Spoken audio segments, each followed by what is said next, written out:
Alan, explain what happened, because originally we were having piling here, and so explain how that's changed now.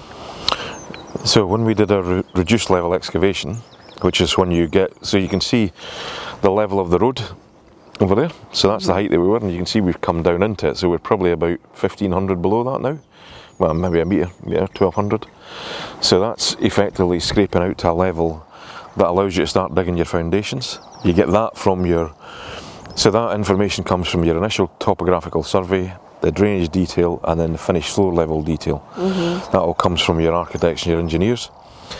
And so we were told that we should encounter some pretty mushy ground, which is why the original solution had been, and what we got priced for was piling. But what we've ended up, when we got down here, as often happens, you see what you've got once you get down to site, down to the level that you want to get to, and then you get the engineer back out if you think that there is good cause to do so. So here we encountered really good, solid, stiff, clayey ground. You can see the way the foundations are cut, they all hold really well. You can see in that bit there, it's really clayey. So that's great foundation soil. It doesn't, we were probably expecting stuff a lot sandier here than we would do normally, but anyway, so this is what we've ended up with. We've got this, and our solution went away from piling to wide founds. So foundations would normally be cut the width of a small bucket, which is 600 wide. This looks about 900 wide. These are, so slightly wider foundations.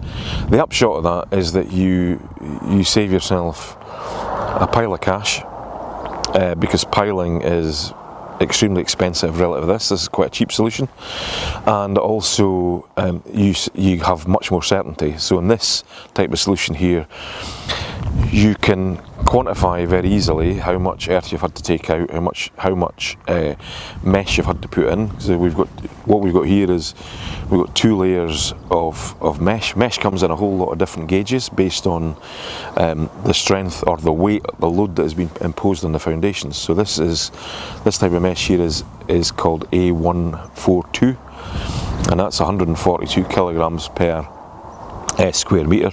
You get the next size up is there's a 252, then 393, and so B252, C393, so on and so forth. That can keep going up, and that just means the actual mesh just gets bigger and bigger.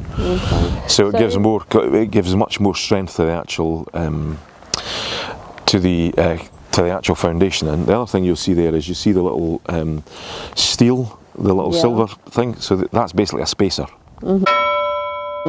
So these, you can't set these on top of each other. What you've got to do is you've actually got to show the